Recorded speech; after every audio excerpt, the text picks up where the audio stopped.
Lessons from the waters of Meribah. Meribah. I really like how it sounds. It sounds very nice and bougie, really nice name, Meribah. But this was a place that got its name from something that happened. Something happened at that place many years ago. So God's children got to this place. They were on a journey to the promised land, to the place God had promised them. But like every other child of God, they were hit by a bottleneck. They had like a stumbling block. So they got to this place and they were thirsty and had no water to drink, and there was no water inside, only rocks. And their response was to grumble and murmur at their Father in heaven. And their leader could not help but be angry at them. Like, how can you be so forgetful? God literally just brought out water from another rock not too long. God literally parted the Red Sea before you. Like, how can you be so forgetful? Moses was mad. But instead of, channeling his anger at them, he walked away. And then the Bible tells us that him and Aaron went to God's presence and they fell before their faces. They fell down to their faces in God's presence. And the Bible tells us that God's glory came upon them and God gave them instructions. That should be our response all of the time. Whenever we are hit with a challenge, we should go to God's presence, stay there till we hear him speak, till he gives us instructions, or till we know that he has answered our prayers. That should be our mindset, not grumble or murmur at the Father. But that's not where I'm going to today. Okay? So when God gave Moses and Aaron an instruction, God told them, the rod in your hand, Moses' hand, go gather the people together, stand before the rock and speak to the rock, and water would gush out for them to drink. But what did Moses do? Moses gathered the people together, had the rock in his hand, and smote the rock twice. The Bible says he smote the rock twice. I find it interesting that God actually honored Moses' action, because God said, speak, not smite. But God honored Moses' action and water gushed out for God's children. The verse that has me pondering, or that I've pondered about for about 3 weeks or about a month now, is God's response to Moses after the miracle. In verse 12, and the Lord said to Moses, because you did not trust me to show my holiness in the sight of the Israelites, you will not bring the assembly into the land I have given them. The two key words that stand out for me there are trust and holiness. Trust and holiness. God said Moses did not trust him enough to show his holiness. I've not fully grasped, what trust was doing there in that sentence. But what I've made of it so far is that there is a relationship between our trust in God and our complete obedience of the Father. For example, Abraham. God told Abraham to sacrifice his only begotten son, Isaac, right? And Abraham wasted no time, took Isaac, and they go sacrifice this boy because he trusted God. The Bible tells us in Hebrews that he trusted God, that even if God takes Isaac, God will give him another one. There was trust there, so he completely obeyed God without questioning. And so I see that there is relationship between trusting God and obeying him completely. Moses did not completely obey God. If you should analyze and put this on a scale, perhaps Moses, I don't know what was going through his mind. Perhaps the anger in Moses' eyes clouded him, but Moses did not trust God enough to completely obey him. He allowed his anger to sway him and he smote the rock.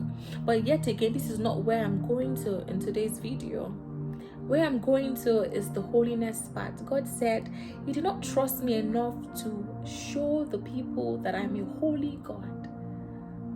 Like, it dawns on me yet again that God, it matters to God how we portray him to the world.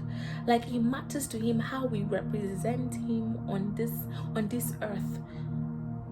like Moses, God held Moses on a high standard, and God expected him to show the people that he is a merciful God, he is a holy God. But no, he portrayed to God's people that God was angry at them because he smote the rock. He must have smote the rock out of anger or bitterness.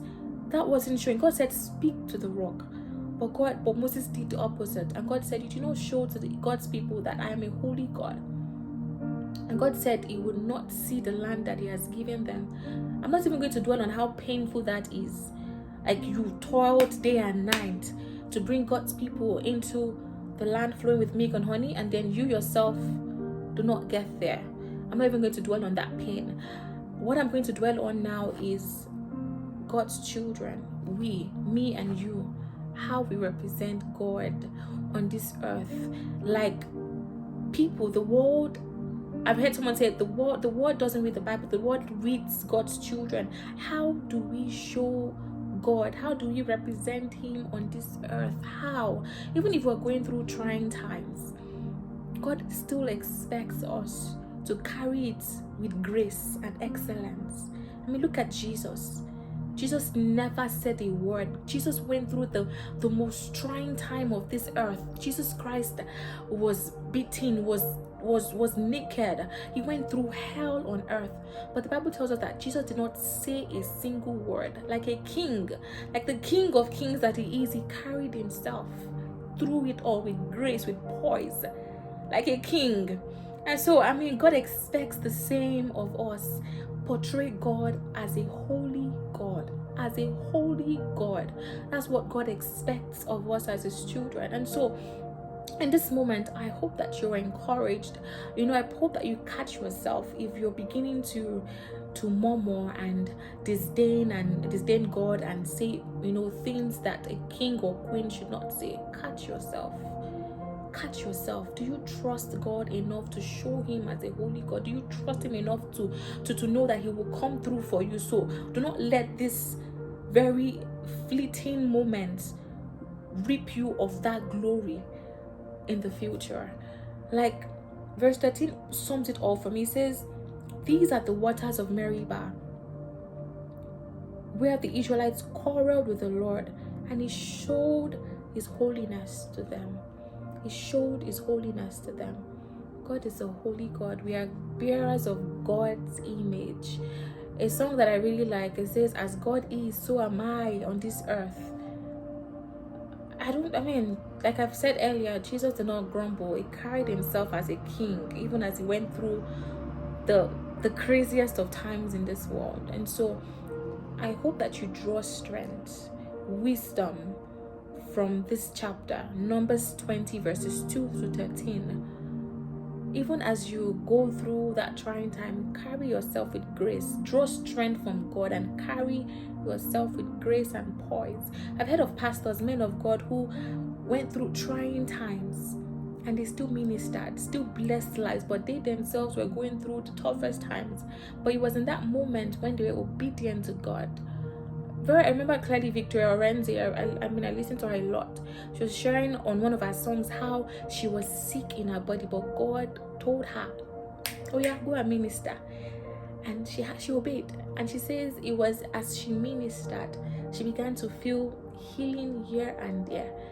She carried herself with grace and poise. I think I will end it here. I'm already talking too much.